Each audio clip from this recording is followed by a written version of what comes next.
مجھے آج اپنی اس مادر علمی میں واپس آ کر بہت زیادہ دلی خوشی ہو رہی ہے۔ ایک وقت تھا کہ جب میں سرخ دوپٹے میں فرسٹ ایئر کی طالبہ تھی، پھر یلو میں سیکنڈ ایئر کی تھی، پھر بلو میں تھرڈ ایئر کی تھی، پھر اس کے بعد گرین میں فورتھ ایئر کی۔ اس کے بعد یونیورسٹی سے واپس آ کر اس کالج میں 2 سال پڑھانے کا موقع بھی ملا، اور مختلف اور ایکٹیویٹیز بھی یہاں پر ساتھ ساتھ چلتی رہی۔ مجھے یاد ہے وہ وقت جب ہم اس ہال میں بہت سی اور طالبات کے ساتھ مل کر مختلف ڈیبیٹس سنا کرتے تھے اور خوب تالیاں بجایا کرتے تھے، اور اسی طرح اور بھی بہت ساری ایکٹیویٹیز، کبھی اسپورٹس ڈے، کبھی کسی طرح۔ اسٹوڈنٹ ہونے کے ساتھ ساتھ میں نے ایکسٹرا کریکولر ایکٹیویٹیز میں بھرپور حصہ لیا۔ مجھے آپ سب میں اپنا ماضی یاد آ رہا ہے، لیکن انشاءاللہ مجھے امید ہے کہ آپ بھی ایک بھرپور مستقبل کی منتظر ہوں گی۔ میں آپ کا زیادہ وقت نہیں لوں گی، لیکن چند باتیں جو میں نے ان سالوں میں سیکھی، زندگی کے کچھ تجربات، اور اس کے ساتھ ساتھ قرآن مجید کی کچھ تعلیمات جو اس سارے عرصے میں میرے ساتھ رہا، حتیٰ کہ جب میں اس کالج میں ایک اسٹوڈنٹ تھی، اس وقت بھی میں اپنے فارغ وقت میں قرآن مجید میں سے جو کچھ پڑھتی تھی دوسری بچیوں کے ساتھ شیئر کیا کرتی تھی۔ باقی تمام چیزیں پس منظر میں چلی گئی، سارے شوق مان پڑ گئے، لیکن قرآن کی محبت اور قرآن کی خدمت سب سے غالب آ گیا، اور یہی زندگی کا ایک مشن بن گیا۔ اسی قرآن مجید میں سے چند باتیں آپ کے ساتھ شیئر کروں گی۔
کتنے لوگوں کو سمجھ آیا کہ کیا پڑھا گیا؟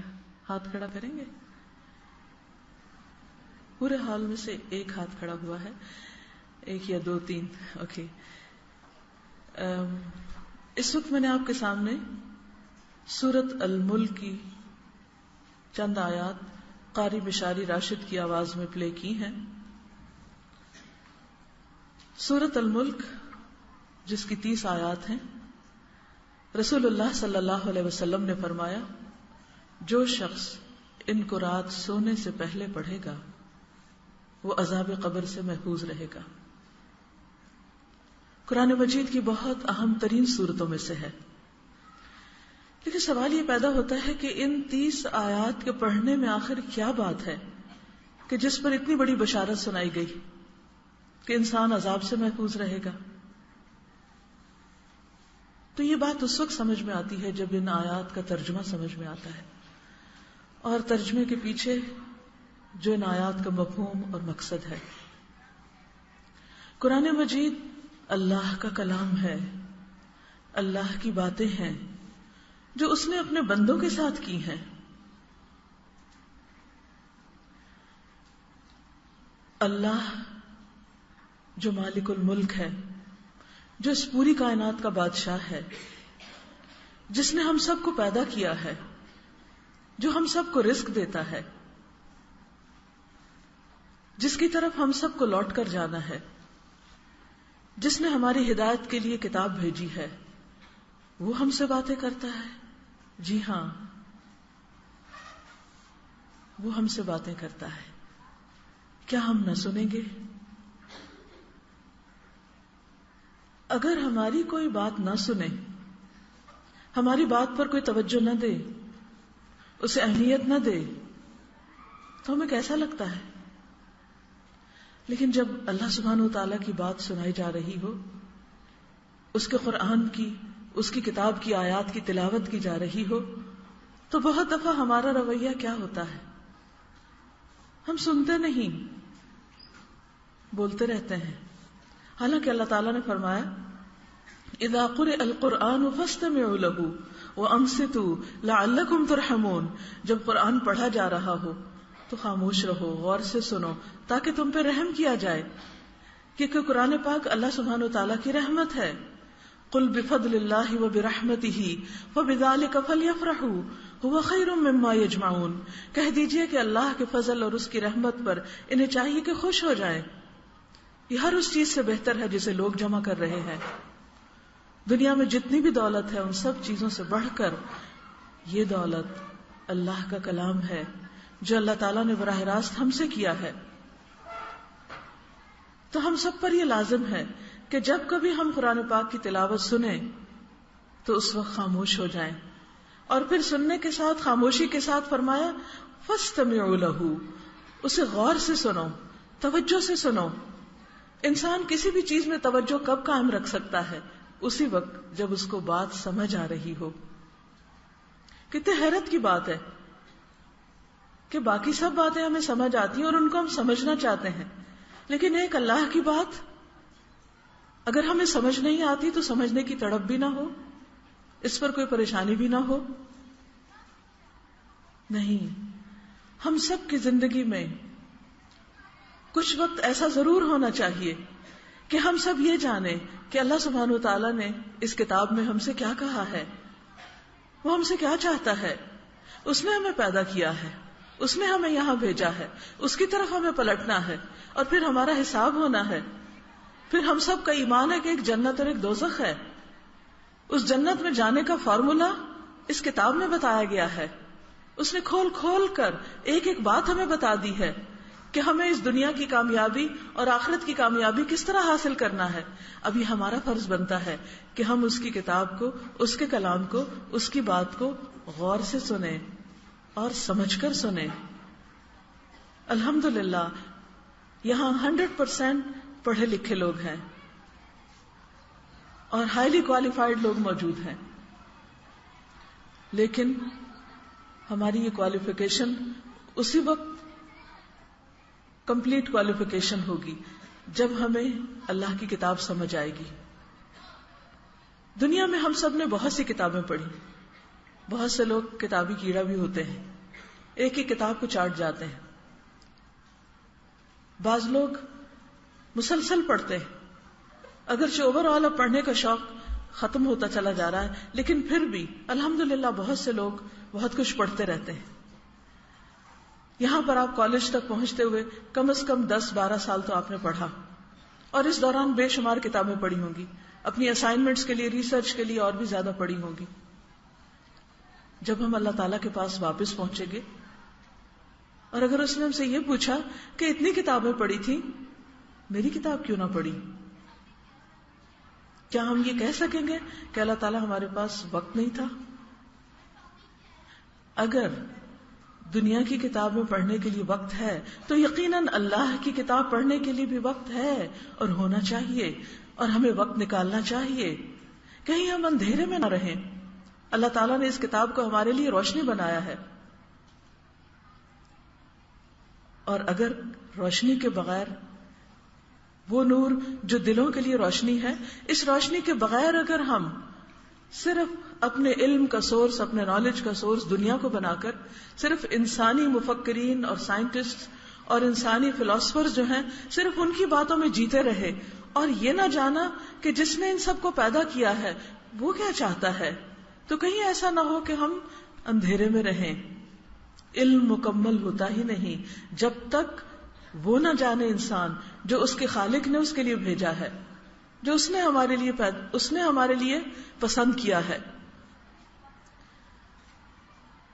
اس وقت جو آیات میں نے آپ کے سامنے پلے کی ہیں، جو سنائی ہیں آپ کو، ان میں ہمیں مقصد زندگی بتایا گیا ہے. اللہ سبحانہ وتعالیٰ فرماتے ہیں تبارک الذی بیدہ الملک، بہت بابرکت ہے وہ ہستی، وہ ذات جس کے ہاتھ میں پوری کائنات کی سلطنت ہے، جو ہر چیز کا مالک ہے. وہ صرف اس دنیا کا نہیں، وہ آسمانوں اور آسمانوں سے اوپر جو کچھ ہے، عرش عظیم کا مالک. کوئی اس جیسا نہیں، کوئی اس کے مقابل نہیں. دنیا میں آپ دیکھیں کہ مختلف قسم کی حکومتیں ہیں، مختلف قسم کے سائزز ہیں ان حکومتوں کے، کوئی سپر پاورز ہیں اور کوئی تھرڈ ورلڈ ہے اور کوئی کچھ ہے، لیکن یہ سب عارضی اور وقتی اور محدود وقت کے لیے. ان سب کے اوپر ایک اور بڑا ہے، اور وہ ہے اللہ رب العزت بیدہ الملک، جس کے ہاتھ میں پوری کائنات کی بادشاہی ہے، جو اس دنیا کے 7 بلین انسانوں کا رب ہے، جس نے جانوروں میں سے صرف میملز میں سے 4260 اقسام پیدا کی ہیں، 4 سے 6 ملین قسم کے کیڑے مکوڑے پیدا کیے. ہمارے اوپر اڑنے والے پرندوں کی تعداد 200 بلین سے 400 بلین تک بتائی جاتی ہے. صرف کیٹس کی تعداد 200 ملین تک بتائی جاتی ہے. اسی طرح کائنات میں جو مختلف گیلیکسیز ہیں، جن میں سے صرف ایک گیلیکسی کے ایک حصے میں جو سولر سسٹم ہے، اس کے ایک حصے میں ایک پلانٹ پہ ہم بستے ہیں. تو زمین کا سائز تو اتنا بھی نہیں جو ساحل سمندر پہ پڑی ہوئی ریت کے ذروں میں سے ایک ذرہ ہو. سمندر جو اس زمین پر یعنی 3 حصے ہیں پانی کے، اس کے اندر ایسی ایسی مخلوقات ہیں کہ جن کو آج تک انسانی آنکھ نے دیکھا بھی نہیں. سمندر کی گہرائیوں تک، مکمل گہرائی تک اترنا بھی دشوار. ان سب کو کس نے پیدا کیا؟ اسی رب نے. بیدہ الملک، جس کے ہاتھ میں پوری کائنات کی بادشاہت ہے. وَهُوَ عَلَى كُلِّ شَيْءٍ قَدِيرٌ، اور وہ ہر چیز پر قادر ہے. جب انسان حاکم ہوتے ہیں، انسان بادشاہ ہوتے ہیں، انسانوں کی حکومت ہوتی ہے، تو وہ ہر چیز پر کنٹرول نہیں رکھتے. ان کا کنٹرول محدود ہوتا ہے، لمیٹڈ ہوتا ہے. لیکن اللہ رب العزت ہر چیز پر کنٹرول رکھتا ہے. جن و انس، ملائکہ، انسان، جانور، پرند، چرند، چیونٹیاں، پانی کے اندر رہنے والی مخلوق، بلینز اینڈ ٹریلینز کی تعداد میں پائی جانے والی گیلیکسیز اور ان کے اندر ان گنت ستارے، ایک ایک چیز اس کے ہاتھ میں ہے، اس کے کنٹرول میں ہے. ان سب چیزوں کا مالک وہ ہے. بیدہ الملک وہو علی کل شیء قدیر. وہ ہے وہ رب الذی خلق الموت والحیات لیبلوکم ایکم احسن عملا. اسی رب نے زندگی اور موت کو بنایا. زندگی اور موت اللہ کے سوا کسی کے ہاتھ میں بھی نہیں ہے. نہ کوئی کسی کی زندگی کا مالک ہے، نہ موت کا. جب کسی کی موت آتی ہے تو پوری دنیا کی مشینیں مل کر، پوری دنیا کے ڈاکٹرز مل کر بھی کسی جان کو جانے سے روک نہیں سکتے. اور جس انسان کے اندر اللہ روح نہ ڈالے اس کے اندر کوئی ڈال نہیں سکتا. زندگی وہی دیتا ہے اور زندگی وہی لیتا ہے. اس نے یہ زندگی اور موت کیوں بنائی؟ لیبلوکم، تاکہ تمہارا امتحان لے، تمہیں آزما کر دیکھے. کیا دیکھے؟ کس بات کا امتحان ہے؟ کس چیز میں ہم ٹیسٹ کیے جا رہے ہیں؟ ایکم احسن عملا، کہ تم میں سب سے اچھے کام کون کرتا ہے، سب سے اچھا عمل کس کا ہے. یہ ہے ہمارا امتحان، اسی میں ہم آزمائے جا رہے ہیں دنیا میں. اور جب ہم مرنے کے بعد واپس اللہ کے حضور حاضر ہوں گے تو یہی ہم سے پوچھا جائے گا کہ کر کے کیا آئے ہو، ساتھ کیا لائے ہو. حدیث میں آتا ہے کہ ان اللہ لا ينظر الى صورکم ولا الى اموالکم ولکن ينظر الى قلوبکم واعمالکم. اللہ تمہاری شکلوں کو اور تمہارے مال کو بالکل نہیں دیکھتا. شکل اس نے خود بنائی، مال اور رزق اس نے خود تقسیم کیے، اسے اس سے سروکار نہیں کہ کون کتنا خوبصورت ہے. ولکن ينظر، لیکن وہ کیا دیکھتا ہے؟ الى قلوبکم، تمہارے دلوں کو دیکھتا ہے. وَأَعْمَالِكُمْ، اور تمہارے اعمال کو دیکھتا ہے. کیا دیکھتا ہے اس میں؟ ایکم احسن عملا، کہ تم میں اچھے کام کس کے ہیں، سب سے اچھے کام کر کے کون آیا ہے. تو گویا ہم میں سے ایک ایک کے بارے میں جو دیکھا جا رہا ہے اور جس کے لیے اللہ تعالیٰ نے ہمارے دائیں اور بائیں کرامن کاتبین بھی بٹھائے ہوئے ہیں، وہ ہر چیز لکھ رہے ہیں. جو کچھ بھی ہم کرتے ہیں انتہائی سوفسٹیکیٹڈ آلات ہیں ان کے پاس ریکارڈ کرنے کے. صرف لکھ ہی نہیں رہے، پوری پوری تصویریں بن رہی ہیں. اندھیرے میں بھی تصویریں بنا سکتے ہیں. کس لیے؟ تاکہ کل انسان کو اس کا نامہ اعمال دکھایا جائے کہ انسان کر کے کیا آیا ہے. ہم لوگوں سے چھپ سکتے ہیں، ہم ماں باپ سے چھپ سکتے ہیں، ہم انسانوں سے چھپ کر غلط کام کر سکتے ہیں، لیکن اللہ سے نہیں چھپ سکتے. ہم کہیں بھی ایسی جگہ نہیں ہے دنیا میں جہاں بھاگ کر جائیں اور اللہ سے چھپ جائیں. اور اگر ہم وہاں کوئی ایسا کام کریں جو اس کو پسند نہیں تو وہ ہمارا ریکارڈ نہ کیا جائے. ہر جگہ ساتھ ساتھ ہیں ہمارے نامہ اعمال لیے ہوئے فرشتے، سب کچھ لکھا جا رہا ہے. کیونکہ اینڈ آف دا ڈے مالک یوم الدین کیا کرے گا؟ جزا اور سزا کا مالک، جس دن وہ دن قائم ہوگا. اور قیامت کے قائم کرنے کا واحد مقصد یہی ہے کہ تمام انسانوں کو ایک وقت میں ایک جگہ پر کھڑا کر کے ان کا حساب لیا جائے اور ہر ایک نے جو کوشش کی، جو عمل کیا، اس کو بدلہ دیا جائے. وہ کمائی کا دن، آج کمائی کی جا رہی ہے، کل کمائی کا بدلہ وہاں ملنے والا ہے. وَمَن يَعْمَلْ مِثْقَالَ ذَرَّةٍ خَيْرًا يَرَهُ فَمَن يَعْمَلْ مِثْقَالَ ذَرَّةٍ شَرًّا يَرَهُ. جو ذرے کے برابر بھی نیکی کرے گا وہ بھی پالے گا، اور جو ذرے برابر شر کرے گا وہ بھی اس کو دیکھ لے گا. ایک نقطے کی طرح بھی کوئی چیز چھپی نہ رہ جائے گی. لا تخفى منکم خافیہ، سب کچھ سامنے آنے والا ہے. ایسے میں ہم سب کو پھر فکر کس چیز کی ہونی چاہیے؟ اپنے اپنے عمل کی. میں کیا کر رہا ہوں؟ عام طور پر ہمارا رویہ کیا ہوتا ہے؟ لوگ کیا کر رہے ہیں. صبح سویرے لوگ اخبار اٹھا کے بیٹھ جاتے ہیں، فلاں سیاستدان نے یہ کیا، فلاں ایسا کر رہا ہے، فلاں ایسا کر رہا ہے، اور بھول جاتے ہیں کہ ہم خود اس وقت بیٹھ کے کیا کر رہے ہیں. صرف لوگوں پہ تبصرے، صرف لوگوں کے اوپر ججمنٹ. یہ تو ہمارا کام نہیں. ہمارا کام ہے کہ یہ دیکھیں وَلْتَنْظُرْ نَفْسٌ مَّا قَدَّمَتْ لِغَدٍ. چاہیے کہ ہر شخص دیکھے اس نے خود اپنی کل کے لیے کیا کیا ہے. اگر ہر شخص یہ دیکھنے لگے، سیاستدان بھی یہ دیکھنے لگے، مذہبی لیڈرز بھی یہ دیکھنے لگے، ہم عام انسان بھی یہ دیکھنے لگے کہ ہم نے اپنے کل کے لیے کیا کیا ہے، کل کے لیے کتنی تیاری ہے. وہ کل جس کا پھر کوئی اینڈ نہیں، وہ کل جو ہمارا فائنل ڈیسٹینیشن ہے، جہاں جا کر ہمارے ریزلٹس چینج نہیں ہو سکتے، جہاں کوئی تبدیلی نہیں ہو سکتی، جس دن صرف جزا ہی سامنے آئے گی. جو کچھ کیا ہوگا وہی ملے گا. نہ ماں باپ کام آئیں گے، نہ بہن بھائی کام آئیں گے، نہ دوست کام آئیں گے، نہ رشتہ دار کام آئیں گے. لا یجزی والد عن ولدہ شیئا.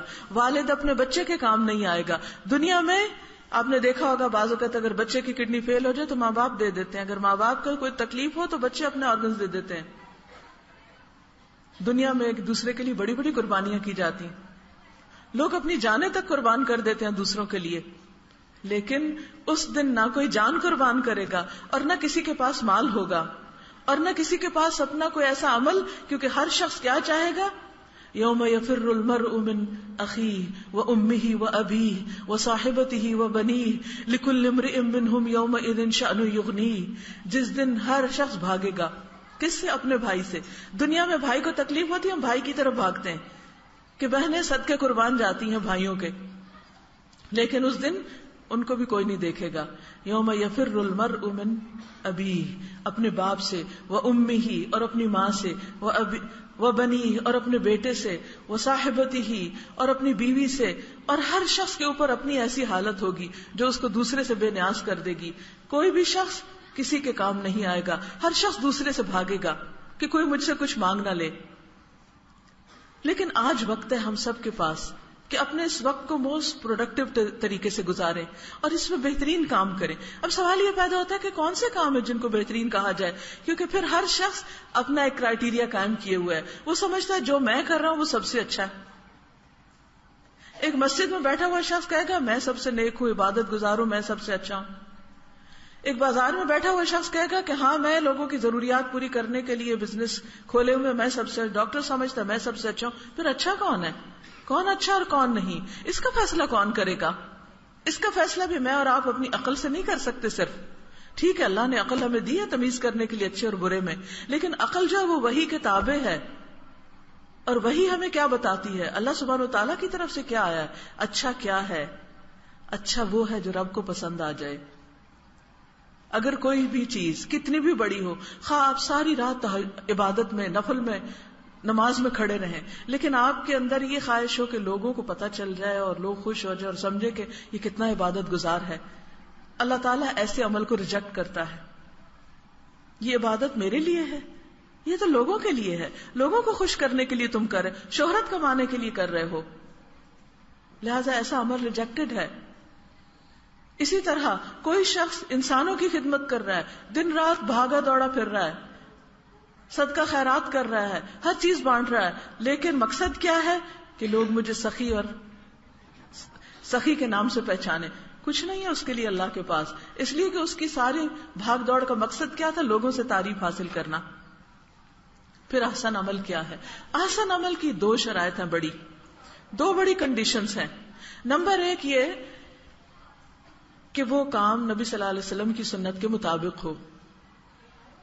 نبی صلی اللہ علیہ وسلم کی سنت کے مطابق، ہاں، یعنی عبادات میں خاص طور پر اگر کوئی چیز انسان اپنی عقل سے کرتا ہے، مثلا اگر کوئی شخص یہ کہتا ہے کہ نماز پڑھنے کا کیا فائدہ کہ ہم وضو کریں اور کھڑے ہوں اور بیٹھیں اور رکوع کریں اور سجدہ کریں، بیٹھے بیٹھے جہاں دل چاہے کچھ بھی پڑھ لیں نماز ہو جائے گی، اور اللہ تعالیٰ کو نمازیں نہیں چاہیے، وہ تو یہ دیکھتا ہے تم بندوں کے ساتھ کتنے کائنڈ ہو.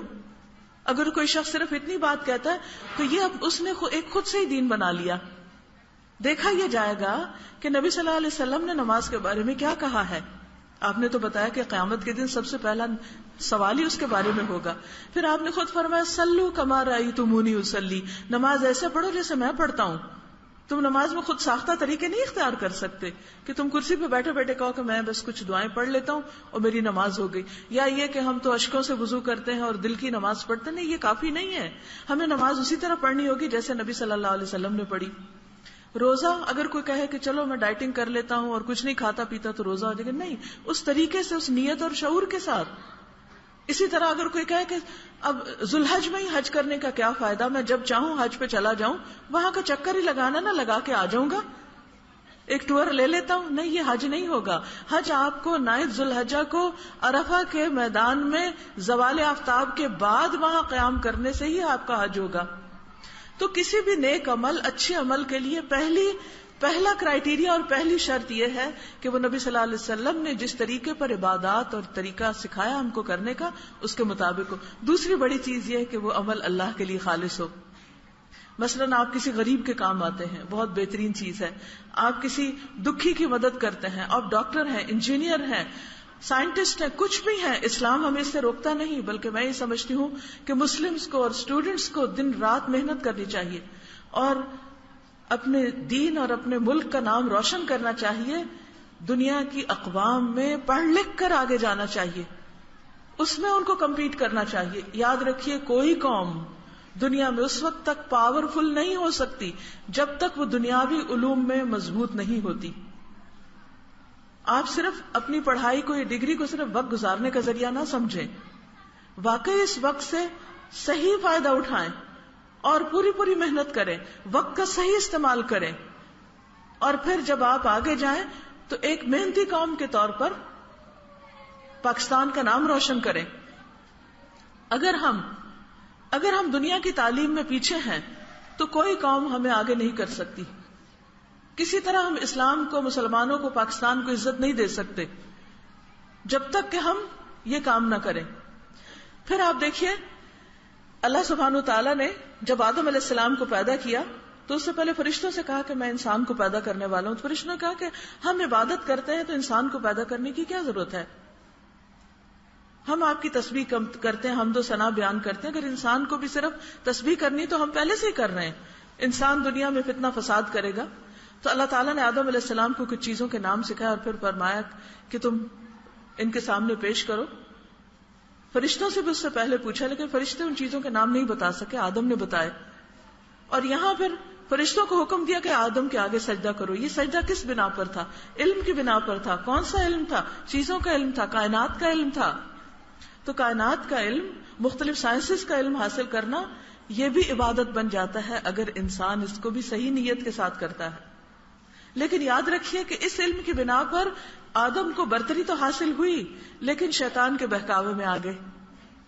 تو اس لیے صرف یہ علم کافی نہیں ہوتا، اس کے ساتھ بے حد ضروری ہے کہ ہم دوسرا علم بھی، یعنی علم ہدایت، قرآن مجید کا علم بھی حاصل کریں. دنیا میں آپ ہائیسٹ ڈگریز لیجئے، ایک نہیں کئی ایک پی ایچ ڈیز کیجئے، اسلام آپ کو بالکل نہیں روکتا ایز لانگ ایز یہ نفع مند علم ہے. کیونکہ نبی صلی اللہ علیہ وسلم نے خود دعا سکھائی ہے، اللہم انی اسألک علما نافعا، اے اللہ میں تجھ سے نفع مند علم کا سوال کرتا ہوں، ایسا علم جس سے مجھے فائدہ پہنچے، جس سے دوسروں کو فائدہ پہنچے. تو یہ بے حد ضروری ہے کہ ہم وہ سارے علوم سیکھیں اور اچھی طرح ایکسیلنس کے لیول پہ سیکھیں جس سے انسانیت کو فائدہ پہنچے. لیکن اس کے ساتھ ساتھ یہ بھی بہت ضروری ہے کہ ہم اچھا انسان بننے کے لیے دین کا علم بھی حاصل کریں، قرآن مجید کو سمجھیں، اس کو پڑھیں، اس کے لیے وقت نکالیں، اور ہر روز تھوڑا تھوڑا تھوڑا تھوڑا پڑھتے پڑھتے بہت جلد ہم اس کو پورے کا پورا پڑھ سکتے ہیں. اب تو الحمدللہ انٹرنیٹ پر بھی بہت سہولت حاصل ہے، سی ڈیز اور کیسٹس بھی موجود ہیں، ٹیچرز موجود ہیں، ایسی کلاسز موجود ہیں کہ جن میں آپ جا کر اپنا وقت لگا کر قرآن مجید کو براہ راست سمجھ سکتے ہیں. اللہ تعالیٰ قرآن مجید کے بارے میں بار بار فرماتے ہیں وَلَقَدْ يَسَّرْنَا الْقُرْآنَ لِلذِّكْرِ فَهَلْ مِن مُدَّكِرٍ، ہم نے قرآن کو نصیحت کے لیے بہت آسان کر دیا ہے کوئی نصیحت حاصل کرنے والا ہے، کوئی سمجھنے والا؟ لہٰذا جو بھی نیت کرے گا، ارادہ کرے گا، شوق رکھے گا، وہ راستہ پالے گا. مشکل نہیں ہے، بہت آسان ہے. دنیا کے تمام علوم کے مقابلے میں سب سے پرفیکٹ، کامل اور مکمل علم اور بہت آسان علم. لہذا بے حد ضروری ہے کہ ہم سب اس بات کا تہیہ کر لیں کہ اپنی آخرت، کیونکہ کامیاب انسانوں کی صفت یہ ہوتی ہے کہ وہ اپنے اینڈ کو دیکھ کے سفر شروع کرتے. ہم سب کا اینڈ، اختتام کہاں ہے؟ ہم سب کہاں جا کر رکیں گے؟ ایک اختتام ہے ہماری زندگی کے آخر تک، اور ایک اختتام ہے پھر قیامت کے دن، جس کے بعد یا جنت ہے یا جہنم ہے. اس دن ہم سے کیا پوچھا جائے گا، ہمیں اس کی تیاری کرنا لازم ہے. آپ کچھ بھی پڑھیے، کچھ بھی بنیے، لیکن اس دن کی تیاری کو نہ بھولیے. یہ ہم سب کے لیے لازم ہے، اور اس کے لیے ہر دم اچھے اچھے کام کرنے کے منصوبے بنائیے. جو کچھ آپ موجودہ کر رہے ہیں اس میں اپنی نیت کو اچھا کر لیجیے، ہر چیز عبادت ہو جائے گی، ہر چیز اجر و ثواب کا باعث ہوگی. جو کچھ بھی آپ پڑھ رہے ہیں اس پڑھنے سے دو نیتیں کر لیں. ایک تو یہ کہ مجھے اس کو پڑھ کر اچھا انسان بننا ہے، اور دوسرے یہ کہ دوسرے انسانوں کو فائدہ پہنچانا ہے. آج بھی آپ دیکھیں کہ پاکستان کی میجورٹی پاپولیشن جو ہے وہ پڑھنے لکھنے کی فیسلٹی سے محروم ہے. لاکھوں بچے روز ایسے پیدا ہوتے ہیں جن کے پاس کوئی اسکول نہیں، کوئی ٹیچر نہیں، ان کے پاس کوئی سہولیات نہیں. آپ ان چند خوش قسمت ترین لوگوں میں سے ہیں کہ جن کو اتنی اچھی درسگاہ ملی، استاد ملے، موقع ملا، آپ بہت کچھ سیکھ سکتے ہیں. ان کے بارے میں سوچئے جن کے پاس ایسی کوئی فیسلٹی نہیں. اگر ہم میں سے ہر طالب علم یہ تہیہ کر لے کہ وہ صرف نبی صلی اللہ علیہ وسلم کی اس سنت پر عمل کرتے ہوئے جو جنگ بدر کے قیدیوں کو آپ نے کہا تھا کہ ہمارے 10 بچے پڑھا دو، حالانکہ وہ نان مسلمز تھے، ان کو بھی آپ نے آفر کی کہ آپ کا سارا جو فدیہ ہے وہ معاف ہو جائے گا اگر تم ہمارے 10 بچے پڑھا دو گے. اگر آپ میں سے ہر اسٹوڈنٹ اس کالج کی، صرف اس کالج کی، جبکہ اور سینکڑوں کالج موجود ہیں، صرف اگر آپ بھی یہ تہیہ کر لیں کہ ہم اپنی زندگی میں 10 ان پڑھ بچوں کو پڑھا دیں گے تو آپ دیکھیے کہ پاکستان علم سے روشن ہو جائے گا، بے شمار لوگوں کو فائدہ پہنچے گا. تو جو کچھ آپ پڑھ رہے ہیں، جو کچھ بھی آپ سیکھ رہے ہیں، جو بھی سبجیکٹس آپ سیکھ رہے ہیں، ان کو غور و فکر کے ساتھ سیکھیے. یہ دیکھیے کہ اس سے آپ کو کیا بینیفٹ ہوگا اور آپ دوسروں کو کیسے بینیفٹ کر سکتے ہیں. دوسری چیز یہ میں انشاءاللہ آخر میں کوشچن لے لوں گی، تھوڑی سی اگر یکسوئی ہو جائے تو بات جلدی ختم ہو سکتی. تو ایکم احسن عملا، کہ جو آپ کر رہے ہیں اس کو بہترین طریقے سے کریں. اور دوسرا یہ کہ اپنے فیوچر کے لیے، اپنی دنیا میں رہنے کے لیے جو بھی سکلز ہم کو آنی چاہیے ان سب کے بارے میں بھی آپ ایکسیلنس کے لیول پر محنت کریں اور ان کو حاصل کریں. ہر خاتون، ہر بچی مستقبل کی ماں ہے، ایک بیوی ہے، اسے ایک نئے خاندان میں جانا ہوتا ہے. اس کے دوسروں کے ساتھ ریلیشن شپس کیسے ہونے چاہیے، یہ سب بھی ہمیں سیکھنا ہے. کیونکہ عورت کی تکمیل اس وقت ہوتی ہے جب وہ ماں بنتی. عورت کے پاس جو کچھ بھی ہو، جب تک وہ ماں نہیں بنتی اس کو سب کچھ ادھورا لگتا ہے. اس کا یہ مطلب نہیں اگر کسی کا بچہ نہیں تو وہ اس کی تو بڑی بدقسمت ہے کہ نہیں. ہمارے سامنے ازواج مطہرات کی مثال ہے. حضرت عائشہ رضی اللہ تعالیٰ عنہ کے بچے نہیں تھے، انہوں نے تعلیم کے ذریعے نہ صرف یہ کہ عورتیں بلکہ مردوں کو بھی پڑھایا اور امت کو ایک طرح سے بے شمار ذخیرہ دیا علم کا. صرف ان سے 2210 روایات ہیں حدیث کی. بعض صحابہ کہتے ہیں کہ ہم نے حضرت عمر کا خطبہ سنا، ابو بکر کا خطبہ سنا، لیکن جو خطبہ حضرت عائشہ کا ہوتا تھا وہ کسی اور کا نہیں ہوتا تھا. تو انہوں نے اپنی اس کمی کو اس طرح پورا کیا. لیکن میں میجورٹی کی وقت بات کر رہی ہوں کہ آپ بچیاں کل کی مائیں ہوں گی. ایک اچھی ماں کیسے ہوتی ہے، بچوں کی تربیت کیسے کی جاتی ہے، یہ علم حاصل کرنا آپ پر فرض ہے. کیونکہ آپ کی گود سے اگلی نسل پیدا ہوگی، پروان چڑھے گی. اگر یہ گود روشن ہوگی، ماں کو یہ پتا ہوگا کہ اسے کیسی ماں ہونا چاہیے، کس طرح اپنے بچوں کو پالنا چاہیے، تو آپ ایک صحت مند جنریشن کو جنم دیں گے اور پاکستان کو بہترین نسلیں دیں گے. اسی طرح بعض اوقات شادی کے بعد بچیوں کو یہ مشکل ہوتی ہے کہ ہسبینڈ کے ساتھ کس طرح ٹریٹ کیا جائے، کیسے ڈیل کیا جائے. اور لیٹلی بہت افسوس کے ساتھ کہنا پڑتا ہے کہ بعض اوقات بہت ہائیلی کوالیفائڈ بچیاں صرف یہ نہ جاننے کی وجہ سے اپنے گھر توڑ بیٹھتی، یا ان کی زندگی میں ایک بہت بڑا خلا آ جاتا ہے، یا شادی کے بعد ہیپی نہیں رہتی، ہیپی لائف کے گر نہیں جانتی. تو یہ علم بھی سیکھنے کا ہے، یہ بھی جاننے کا ہے. پھر اسی طرح خاندانوں کے اندر ریلیشن شپس کیسے ہونے چاہیے، ہم اپنے بہن بھائیوں کے ساتھ کیسے رہیں، ہم اپنے سسرالی رشتوں کے ساتھ کیسے رہیں. جن لوگوں کے ساتھ، جو لوگ ہم سے محبت کرتے ہیں ان کے ساتھ رہنا تو پھر آسان ہوتا ہے. لیکن جہاں زندگی میں چیلنجز ہوتے ہیں، جہاں بعض اوقات آپ کو حسد کا شکار ہونا پڑتا ہے، جہاں بعض اوقات آپ کو ایل فیلنگز کا سامنا کرنا پڑتا ہے، وہاں آپ ایک اچھے انسان کیسے بن کے رہیں، وہاں آپ بااخلاق کیسے بن کے رہیں. یہ ایک بہت بڑا فن ہے، یہ جاننا ضروری ہے. اسی طرح آپ عام انسانوں کے لیے کس طرح فائدہ مند ہوں، کیونکہ یہ تمام چیزیں جو ہیں یہ ہمارے لیے اجر اور ثواب کا باعث ہوں گی اگر ان کو آسان طریقے سے کریں گے. کیونکہ ہمارا ٹیسٹ ہے کیا، لِيَبْلُوَكُمْ أَيُّكُمْ أَحْسَنُ عَمَلًا. امتحان ہی اس بات کا ہو رہا ہے. ایک ٹیسٹ تو آپ دیتے ہیں نا اسکول کالج میں کوئی ڈگری حاصل کرنے کے لیے، لیکن ایک ٹیسٹ میں اللہ نے ہم کو ڈالا ہے پیدائش کے بعد، اور وہ کیا ہے؟ وہ یہ دیکھنا چاہتا ہے کہ جس مخلوق کو میں نے عقل دی، بولنے کی صلاحیت دی، بہت کچھ سوچنے سمجھنے کے لیے دل دیا، وہ مخلوق اس دنیا میں کیسے زندگی بسر کرتی. انڈیویجولی ایک ایک کا حساب ہونے والا ہے، ایک ایک سے پوچھا جانے والا ہے کہ تم نے زندگی کس طرح بسر کی. لہٰذا ایک ایک دن ہمیں سوچ سمجھ کے گزارنا چاہیے اور اپنے ہر دن کا ہمیں جائزہ اور احتساب کرنا چاہیے. وَلْتَنْظُرْ نَفْسٌ مَا قَدَّمَتْ لِغَدٍ. ہر شخص کو اپنے اوپر خود نظر رکھنی چاہیے کہ اس نے کل کے لیے کیا تیاری کی ہے. آپ کی زندگی کا ایک ایک کام عبادت بن سکتا ہے اگر آپ اس کو انسانوں پر احسان جتانے کے لیے نہیں، اللہ کی رضا کے لیے کریں. مثلاً اگر آپ گھر جاتے ہیں اور آپ کو کوکنگ کرنی پڑتی، تب دو رویے ہیں. ایک تو یہ کہ آپ غصے میں اور بولتے ہوئے اور دوسروں پر احسان جتاتے ہوئے وہ کام کریں اور پورے گھر کا ماحول خراب کر دیں اور موڈ آف کر لیں. اور ایک یہ ہے کہ آپ اس کو جنت میں لے جانے والے کاموں میں سے ایک کام سمجھ کر کریں، کیونکہ کھانا کھلانا ایمان کا حصہ ہے. کھانا کھلانا ان اعمال میں سے ہے جو جنت میں لے جانے والے ہیں. نبی صلی اللہ علیہ وسلم جب مدینہ آئے، عبداللہ بن سلام نے جو پہلی سپیچ آپ کی سنی وہ کیا تھی؟ یا ایھا الناس افشوا السلام وَأَطْعِمُوا الطَّعَامَ وَصَلُّوا وَالنَّاسُ نِيَامٌ تَدْخُلُوا الْجَنَّةَ بِسَلام. وہ کہتے ہیں یہ اتنی مختصر بات سن کے میرے دل میں آپ کی محبت بیٹھ گئی اور میرے اسلام کی محبت میرے دل میں آ گئی. اور وہ کیا تھی اسلام کی تعلیم؟ لوگوں سلام کو عام کرو. سلام کو عام کرنے سے ریلیشن شپس اچھے ہوتے ہیں. کالج میں آپ ہر ایک کو سلام کریں، ضروری نہیں صرف اپنی فرینڈس کو، کیونکہ نبی صلی اللہ علیہ وسلم نے فرمایا اس کو بھی سلام کرو جس کو تم جانتے ہو، اس کو بھی کرو جس کو نہیں جانتے. کہیں بھی جائیں، کسی بھی مجلس میں، کسی شادی بیاہ پارٹی میں، کہیں بھی ہر ایک کو گریٹ کریں، ہر ایک کو آگے بڑھ کے ملیں.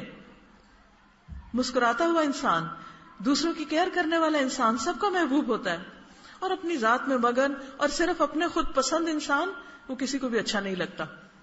خود غرض لوگ کسی کو اچھا نہیں لگتے.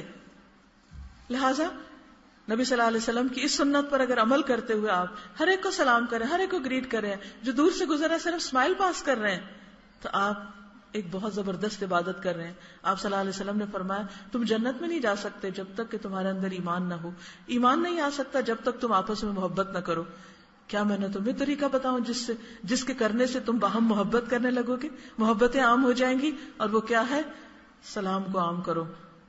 اگر ہم ایک گھر میں رہتے، مثلا سسرالی گھر میں رہتے ہوئے اگر صبح اٹھتے ہی سب کو سلام کر رہے ہوں، سب کا حال پوچھ رہے ہوں، تو سب کے اندر ایک ہیپی ہارمونز آ جائیں گے، سب چمک اٹھیں گے، سب کے اندر ایک اچھا دن کا آغاز ہوگا اور سب کے ریلیشن شپس اچھے ہوں گے.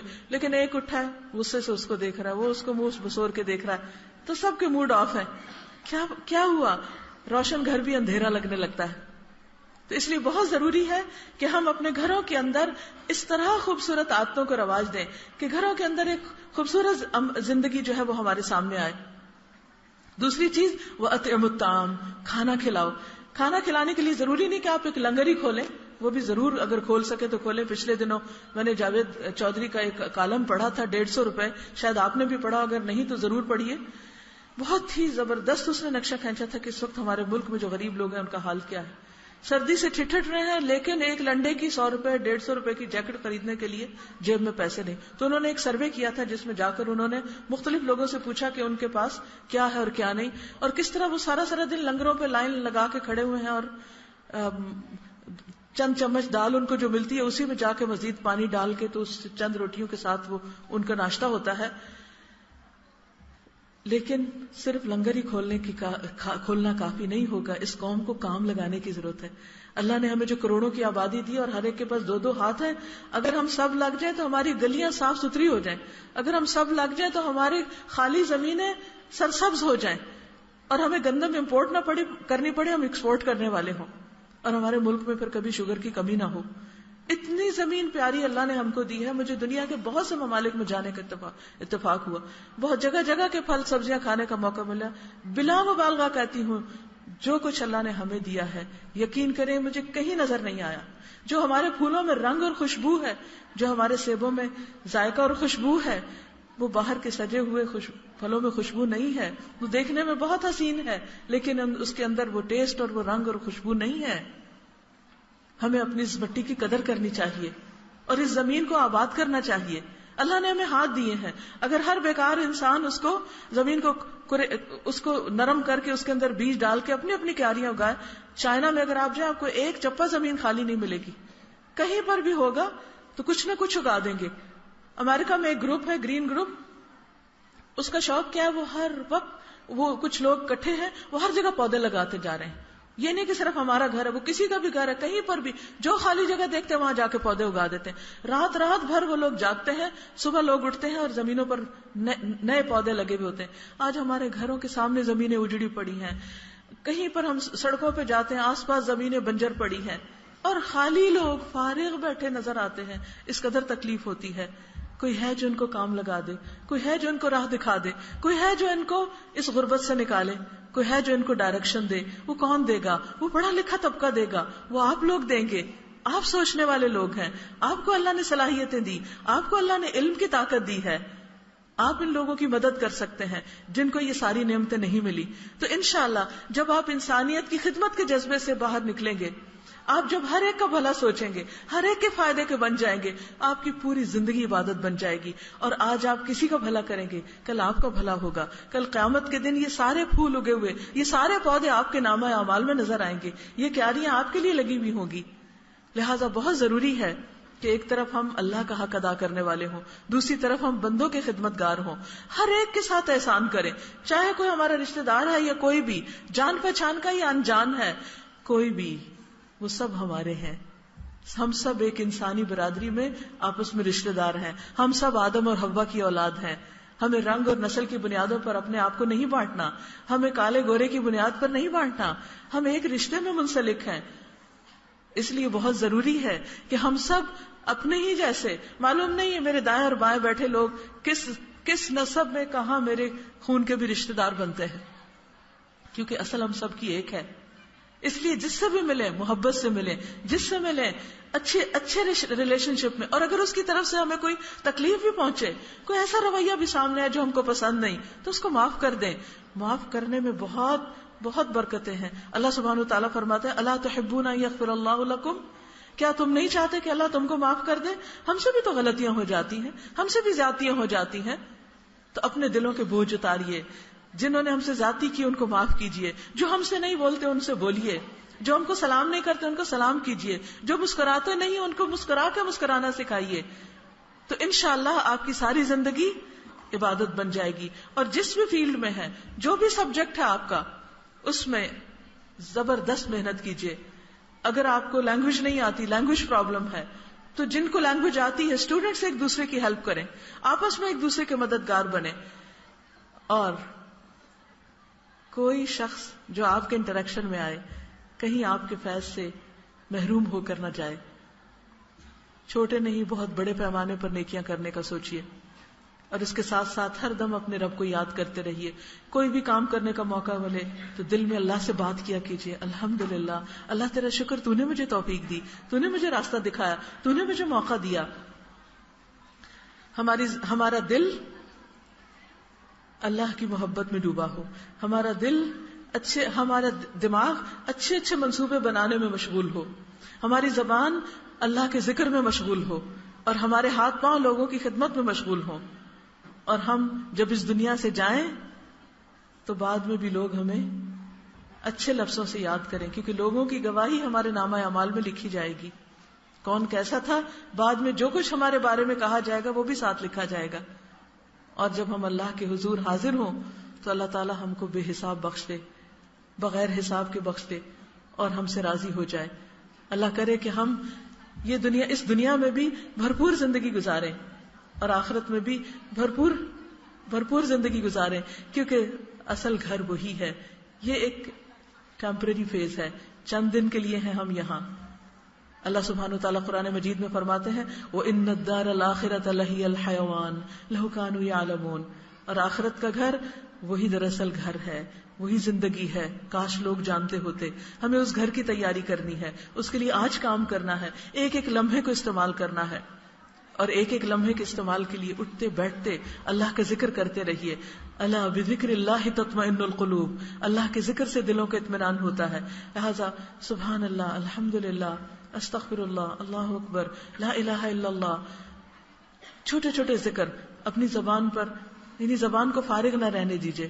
جب آپ گھر جا رہے ہوں، گھر سے آ رہے ہوں، راستے میں ہوں، واک کر رہے ہوں، کام کر رہے ہوں، کوکنگ کر رہے ہوں، سرو کر رہے ہوں، جہاں کہیں خاموش ہوں تو اللہ کو یاد کرتے رہیں، غور و فکر کرتے رہیں، کائنات میں غور و فکر کرتے رہیں، ایک خوشحال خوش بھرپور زندگی گزاریں. اللہ تعالیٰ آپ سب کا حامی و ناصر ہو.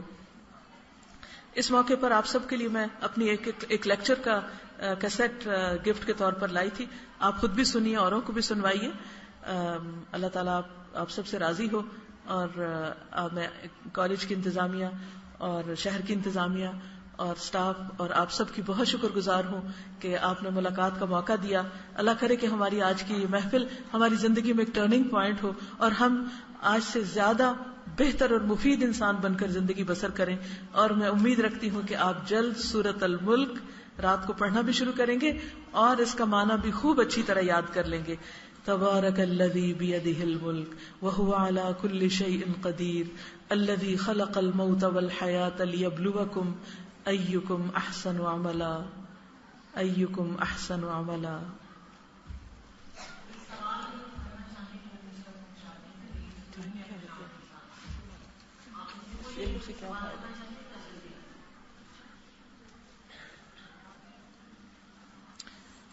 السلام علیکم کے بعد عرض ہے کہ آپ کا فون نمبر کیا ہے اور وہ ادارہ کس جگہ ہے؟ یہ جو کیسٹس ہیں ان کے اوپر ایک فون نمبر ہوگا، اس سے چیک کر لیجئے. میں ایکچولی 2 دن کے بعد پھر کینیڈا جانے والی ہوں تو میرا پرسنل نمبر آپ کو فائدہ نہیں دے گا. معاشرے میں پردے کا کیا کانسیپٹ ہو، چاہے ہم دوسرے کے لیے کیسے بہتر ثابت ہو سکتے ہیں، ان ساری چیزوں کے لیے انشاءاللہ جب آپ قرآن مجید کا مطالعہ کریں گے تو آپ کے سارے سوالوں کے جواب جو ہیں وہ واضح ہو سکتے ہیں. ہم دوسروں کے لیے کیسے بہتر ثابت ہو سکتے ہیں، اس کا جواب تو میں نے ابھی دیا کہ ہر ایک کے لیے آپ اچھے. دیکھیے کہتے ہیں کہ کون سا فرقہ بالکل ٹھیک ہے. آپ دیکھیے اسلام میں تو فرقہ واریت کا کوئی کانسیپٹ ہی نہیں ہے. اسلام تو خود اسلام ہے اور ہمیں اللہ سبحانہ و تعالیٰ نے جو ہدایت کے لیے بھیجا ہے اپنی کتاب کو اور اپنے رسول کو، تو یہ چیزیں ہمارے لیے کافی ہیں. چونکہ میرا ایک اور جگہ پر بھی میٹنگ ہے، پھر لیکچر آج 1 سے 3 بجے جناح ہال میں میرا اوپن لیکچر ہے. آپ جس کو چاہیں مزید بتائیں، خود بھی آئیں، موسٹ ویلکم. 1 to 3 انشاءاللہ جناح ہال میں.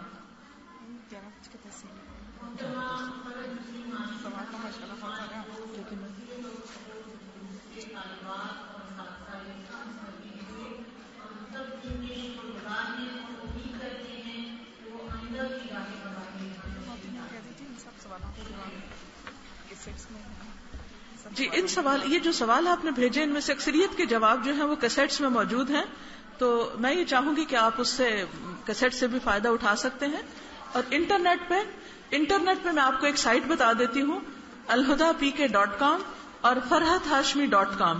اس پر میرے لیکچرز اور بہت سے اور چیزیں موجود ہیں.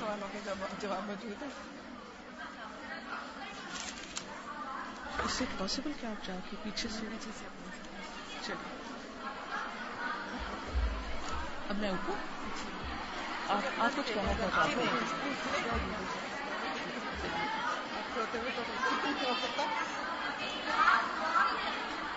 آپ صرف یہ بتا دیجیے کہ سب سوالوں کے جواب موجود ہیں. آپ بتائیے، دعا کر لیجیے. انشاءاللہ آپ سب کو کیسٹ ملے گی، آپ بالکل فکر نہیں کریں.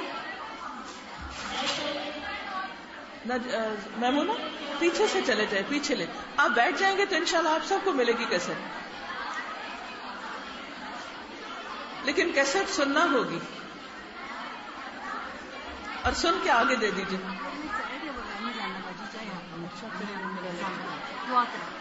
سبحان اللہ والحمد للہ.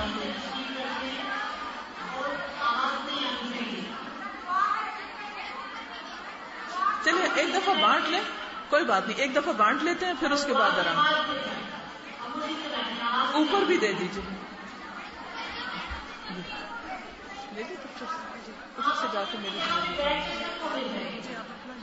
ہاں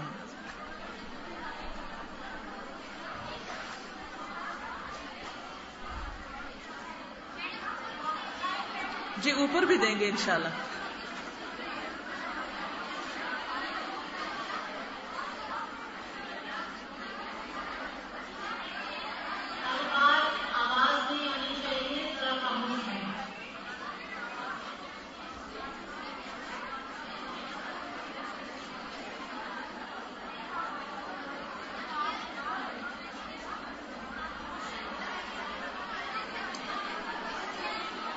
سبحان اللہ والحمد للہ ولا الہ الا اللہ واللہ اکبر ولا حول ولا قوة إلا بالله العلي العظيم. اللهم صل على محمد وعلى آل محمد كما صليت على إبراهيم وعلى آل إبراهيم إنك حميد مجيد. اللهم بارك على محمد وعلى آل محمد كما باركت على إبراهيم وعلى آل إبراهيم إنك حميد مجيد. ربنا آتنا في الدنيا حسنة وفي الآخرة حسنة وقنا عذاب النار. ربنا لا تزغ قلوبنا بعد إذ هديتنا وهب لنا من لدنك رحمة إنك أنت الوهاب. ربنا هب لنا من أزواجنا وذرياتنا قرة أعين واجعلنا للمتقين إماما. یا اللہ پاک جو کچھ ہم نے پڑھا ہے سنا ہے ہمیں اس پر عمل کی توفیق عطا فرما. اللہ ہمارے دلوں میں اپنی محبت پیدا کر دے. یا اللہ ہمارے دلوں میں قرآن مجید کو سمجھنے کی محبت پیدا کر دے. اللہ ہمارے اخلاق کو بہترین اخلاق بنا دے, ہمیں انسانوں کے فائدے کا بنا دے. یا رب العالمین ہم اس دنیا سے رخصت ہوں تو ہم سے راضی ہو جائے. اللہ ہمارے والدین پر اپنی رحمت فرما, جو بیمار ہیں انہیں صحت عطا فرما, جو فوت ہو چکے ہیں ان کی بخشش فرما. یا اللہ ہماری اولادوں کو ہمارے لیے صدقہ جاریہ بنا. یا اللہ ہمارے رشتہ داروں, عزیزوں, دوستوں اور تمام اہل پاکستان کو دن دگنی اور رات چگنی ترقی عطا فرما. یا اللہ ہمیں بہترین ڈائریکشن عطا فرما اور ہم میں ایک ایک پاکستان کا ایک ایک بچہ پڑھ جائے اور ایک ایک شخص بہترین اور بھرپور زندگی بسر کر سکے. یا اللہ ہمیں دوسروں کے بہترین طریقے پر کام آنے کی توفیق عطا فرما. اللہ جتنے لوگ بھی یہاں بیٹھے ہیں سب پر اپنی رحمتوں کی بارش کر دے, اور جن لوگوں نے خاص دعاؤں کے لیے کہا ہے ان کی دعائیں قبول فرما. ربنا تقبل منا انك انت السميع العليم وتب علينا انك انت التواب الرحيم. وصلى الله تعالى على خير خلقه محمد وعلى آله واصحابه واهل بيته اجمعين برحمتك يا ارحم الراحمين. الہی آمین. جزاکم اللہ خیرا. السلام علیکم ورحمۃ اللہ وبرکاتہ.